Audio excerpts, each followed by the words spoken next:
Hello and assalamu alaikum, everybody. I'm again Hasnan coming live, and with me, great researcher, I would say, and associate dean, right, of teaching quality at College of Health and Human Sciences, Dr. Sufyan Akram, all the way from Australia, right? Darwin, I think. Yeah, Walaikum assalam, Hasnan. yeah. Okay. Thank you for Yeah, thanks. I should also thank you because thank you for the kind introduction. yeah, I think we haven't introduced yet. So you go ahead, briefly introduce yourself, and please go ahead. Okay, so my name is Sufyan Akram, as I think you can see on the screen. I'm from Pakistan, and I did my medical degree back in 1997. Practiced medicine for a few years. Got an opportunity to do a PhD from National University of Singapore. So I went to Singapore. I was there from 2000 to 2008. Did my PhD in cell and molecular biology. Did my postdoc there, worked in the National Cancer Center for a couple of years. Then I moved on to Kuala Lumpur. I was teaching at International Medical University for a couple of years. And then opportunity took me to the Middle East, and I was working at a medical school there in Riyadh. I was a member of the founding team, so was involved in developing the curriculum and preparing resources for students. So I was there for almost 6 years. During that time, I started doing my master's in medical education. Then I came to Malaysia again for a couple of years because I love Malaysia, Kuala Lumpur, and especially the food there and the people and the weather as well. But then I got this opportunity to come to Australia, Charles Darwin University, which is in a city called Darwin, which is top north of Australia. So it's closest to Indonesia and, of course, Malaysia as well. I've been here for 4 years now. So I'm involved in teaching medical and biomedical subjects, pathophysiology, pharmacology, some communication skills as well. And in my current role as Associate Dean Teaching Quality, I'm looking after, quality across all our courses, which are covering a wide base in allied health and pre-medical studies. So this is, in a nutshell, my career so far. Great. And Thank you. may Allah bless you more, And it's just really a comprehensive profile, and everybody should actually follow you, like that's great. I don't know, but yeah, I've been trying. Yeah. Okay, so one question I want to ask, when you were studying in your primary school, do you dream to be where you are now, or you were dreaming differently? Oh, that's a very difficult question to answer. You can skip. It's okay. When I was in primary school, my ambitions would have been very different, I suppose. But I wanted to study. I wanted to make a difference. I wanted to be a professional.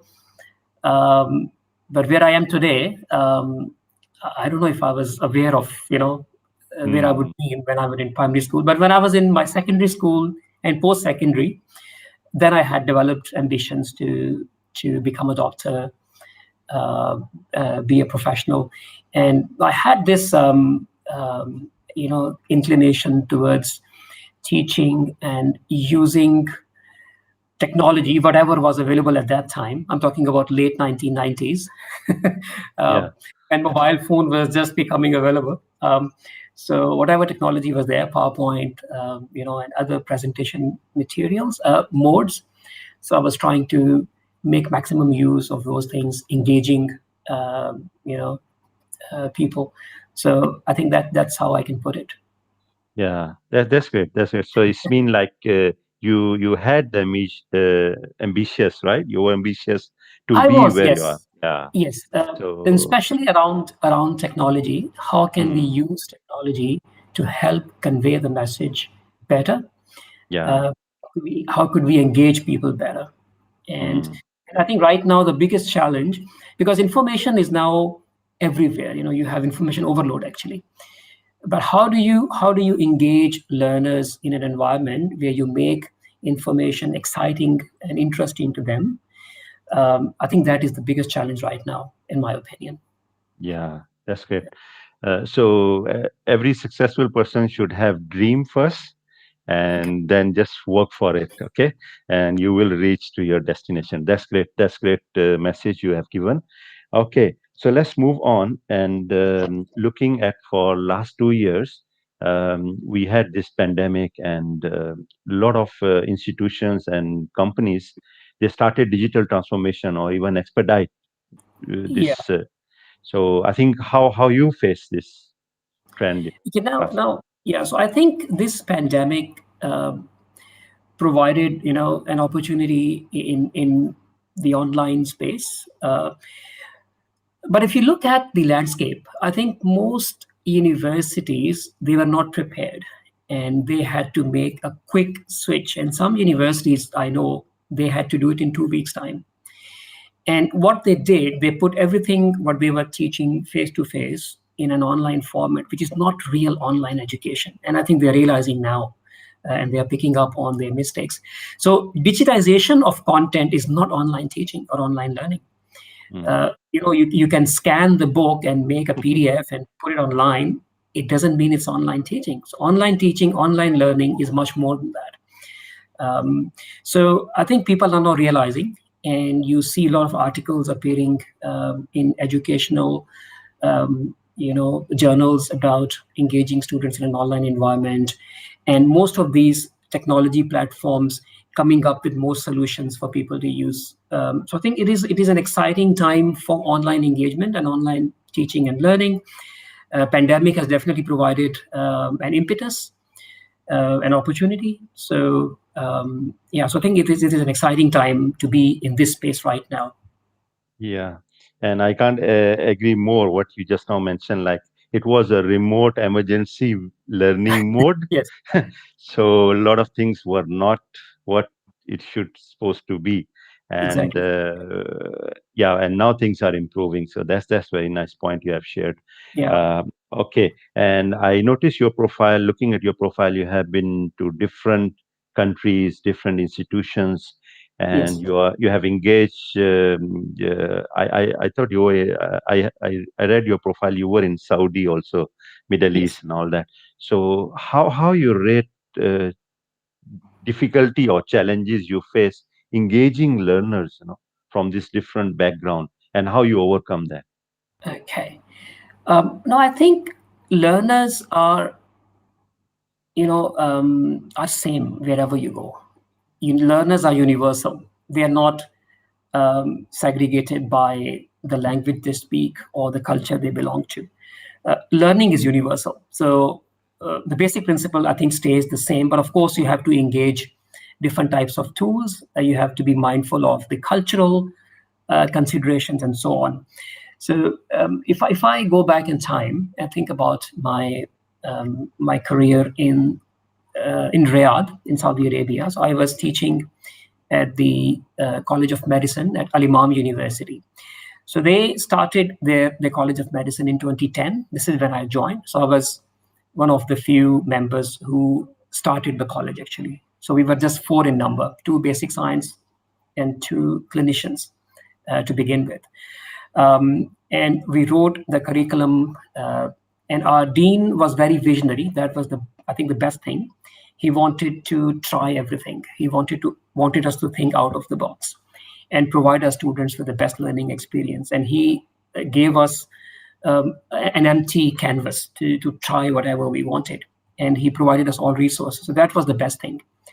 And we started developing the curriculum. We engaged with international partners to get their experience, and then started engaging the students.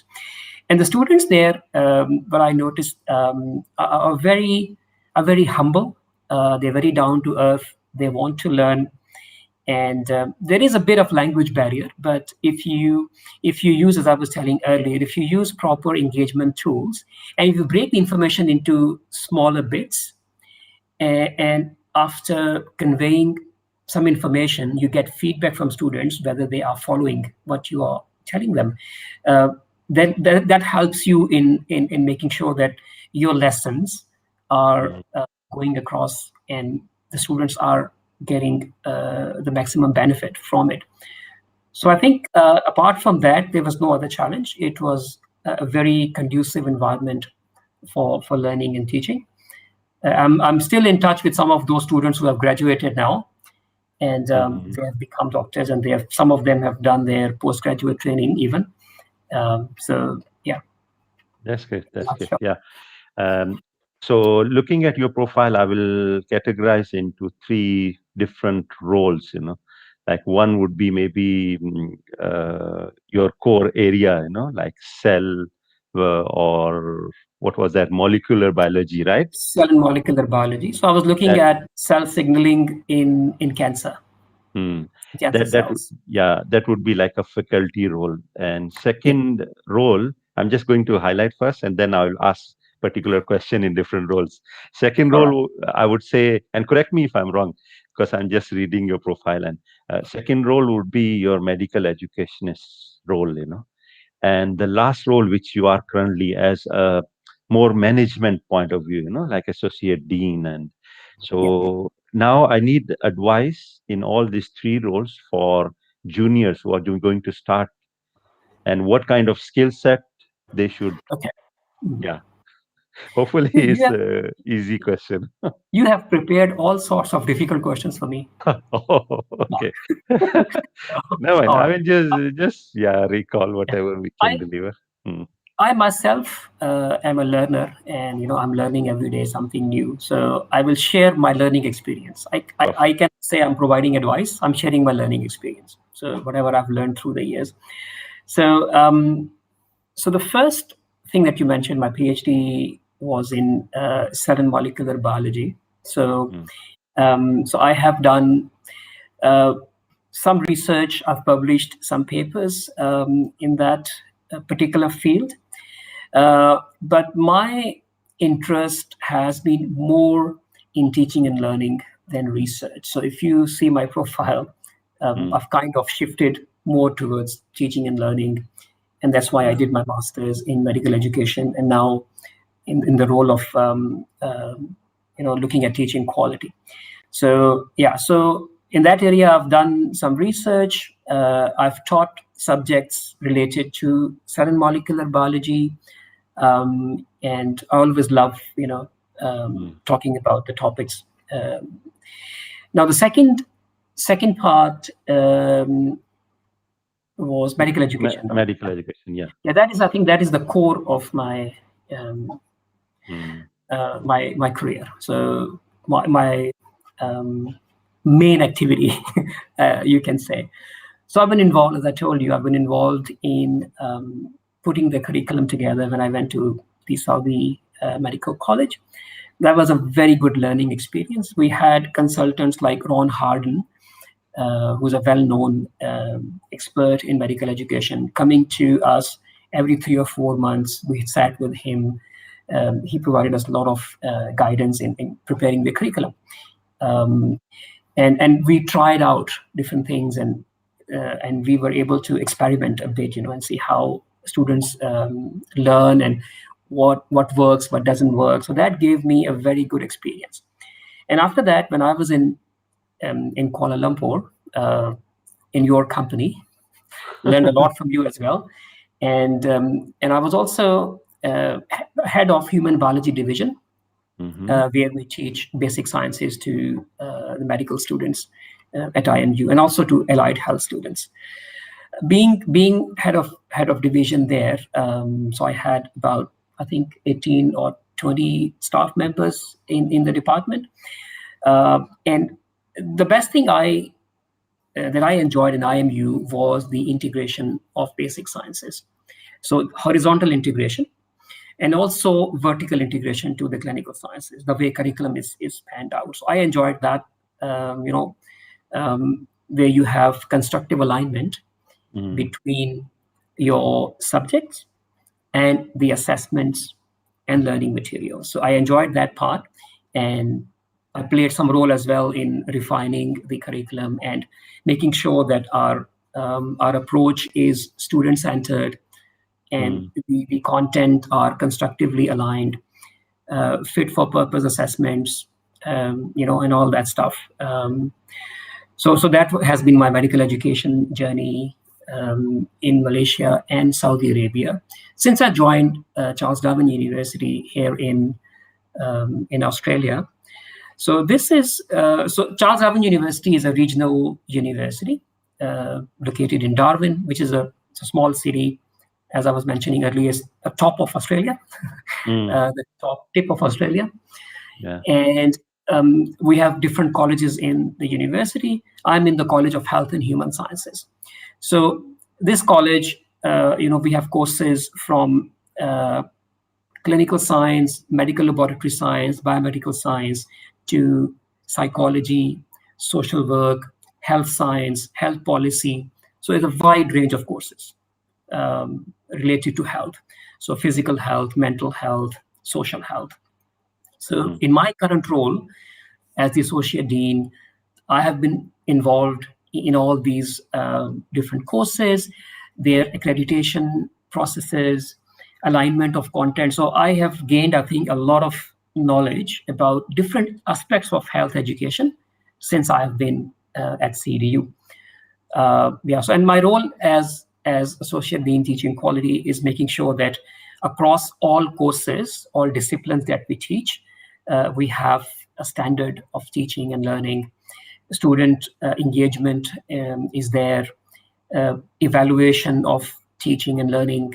We undertake it regularly, and we respond to all challenges. And COVID, as you mentioned, last 2 years has been very interesting in terms of how COVID changed the way we were teaching. But luckily, Charles Darwin University has been an online university for many, many years. Because of its location, we don't have many people in Darwin. So it was already a very online based university. So we already had most courses available online. So for us, it wasn't a big shift.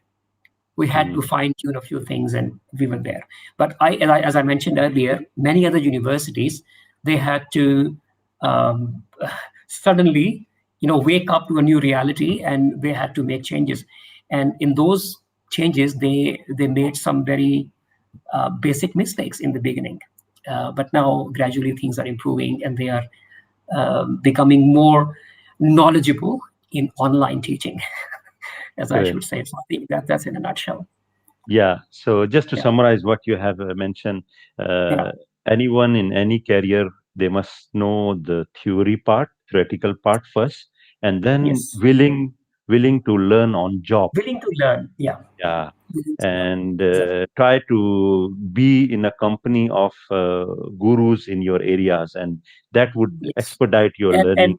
yeah, Yeah. and never be afraid of challenges, because challenges will teach you, and what you learn through doing something yourself hands on, you will not learn it by reading articles or reading journal papers. So you have to get involved, get your hands dirty, make networks, and never be afraid of challenges. Mm, yeah. That's good. That's good. Okay. Okay, so we are almost halfway, I would say, or more towards ending. uh, Okay, looking at this current trend, and you said your university already was more technology enhanced learning. yes. Um, how you feel the role is changed comparing before COVID or before this pandemic? So, what is the impact of technology on our careers, and how we could actually cope with that? Mm. So I think, first of all, you have to become technology literate. So Mm, you should be learning the tools which are available. Um, as I was telling you earlier, that learning never stops. So you can't say that I've mastered everything and I don't need to learn anymore. But no, that's not true. You have to keep learning. You have to keep learning the new tools which are available. But then at the same time, I think there's a word of caution, which is that technology is not here to replace anything.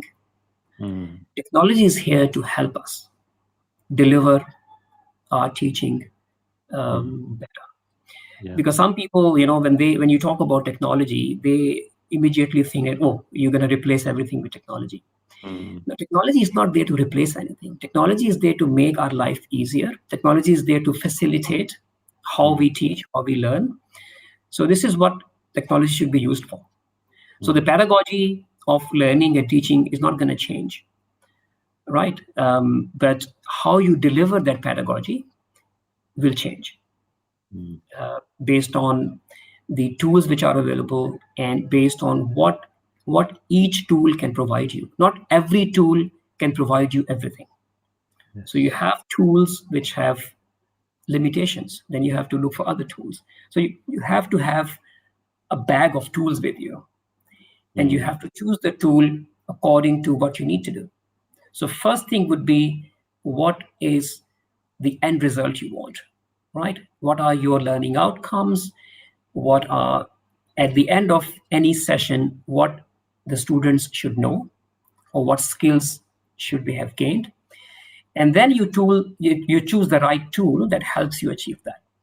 So I think this is very important, to have this constructive alignment between what you want to achieve at the end of your teaching and learning session. So you choose your tools accordingly, and you should have a basic knowledge of how those tools work. And you have to have a team. So you have a team of academics, a Mm. team of people who are good in technology, and they have to work together. So as an academician, you can have basic understanding of technology, but sometimes, um, you can't know everything. So you have to have someone like Hasnan at your back to Mm. help you with e-learning and provide you with different resources which are available. So it's a team effort basically. Mm. So you Yeah. need to have a good functioning team to Mhm. deliver an effective online program. Okay. Yeah, I was reading some research papers and I just want to confirm, is this Mm. the same pattern at your institution also or at your place in general? That Right. due to this pandemic and due to, I agree with you that technology will be never on driving seat. Mm. Pedagogy should lead us. Technology Mm. is just a mean, and passion is actually your gas to drive the car or van, right? Right. So, having said that, but there are certain senior professors or senior faculty members, they resign because of they are afraid of technology, maybe, I or think they are afraid. No, yeah. no. I think they are afraid of changing their ways. They're not Uh, afraid of technology. They're afraid of learning new skills. mm, They're afraid of changing the way they have taught for 20 or 30 or 40 years. So I think it's the resistance to change, which is very common in academia. mhm, Unfortunately, the resistance to change is very common in academia, because the thing is, in academia you'll find people who have PhDs, who have worked in mhm, their field for many many years. So after some time they start to believe that this is the only way that this is done, and this is my way. Right? mhm. So it's not Yeah. easy to bring change in academics. So you have to be very clever, very subtle in your approach in bringing change. I think, in my opinion, those people who resigned, I think they didn't want to change, Mm, and they said, "Oh, yeah. yeah, we've done enough. Yeah, let's do something else." Right. Yeah. Yeah, maybe, So, I so don't know. Yeah, that's yeah, my. yeah. Yes, it's more to the change management issues Yeah, rather than yeah. yeah, Okay. So we are almost ending our session. What would be your final advice to people who just started, a career? yeah, yeah. Never be afraid to try new things. Mm, And yeah, so if you fail in the first instance, doesn't mean you're not good at it. You learn as you keep trying. So you have to keep trying, and you have to be mindful of your environment. mm, Uh, make network connections with people who are in the field, learn from them, and engage in conversations. And keep growing. just remember, learning never ends. You should be a lifelong. We always tell our students to become lifelong learners. I think we should apply it to ourselves first. Mm, If we are not lifelong learners, how can we uh, tell our students to become lifelong learners? So we should be able to change. We should be able to adapt. mm. We should be able to improve. Anytime. I Yeah. think that's my message. Yeah. Thanks. Thanks. I shall actually again thank you for taking Thank time you so much off for having me, from Aslan. Yeah. Sunday. It's a weekend, and No, no yeah. problem at all. So Always a pleasure to talk to you. same with you. Actually, someone else also recommended your name yesterday. Dr. Okay. Wasim. Dr. Wasim, mashallah, Yeah. yes. So I had a session with him. I will be sharing with you if you could subscribe to like Dr. Sufyan's LinkedIn channel, or even I think he's very active on YouTube also. This is his Okay. YouTube channel. So please feel free to subscribe. And those who will be watching recording of our live session, feel free to comment, post your questions in the comment. And I have this privilege, and I feel very honored that I have you see, like contact with Dr. Sufyan, and I can immediately ask him anytime by sending a WhatsApp Anytime. message. So feel free to post questions, and I felt that Dr. Sufyan need to be again call up, and we will answer your questions, and that's how we'll grow. As Dr. Sufyan said, networking is very important, and keep learning, right? And at the end, I just share my own YouTube channel where will be the recording of this session, and that's all from my side. And stay safe wherever you are, everybody. And just I play the countdown, and then Dr. Sven, just stay on, okay, for a All right. while. All right. Thank you Yeah, so much. no worries. Thanks.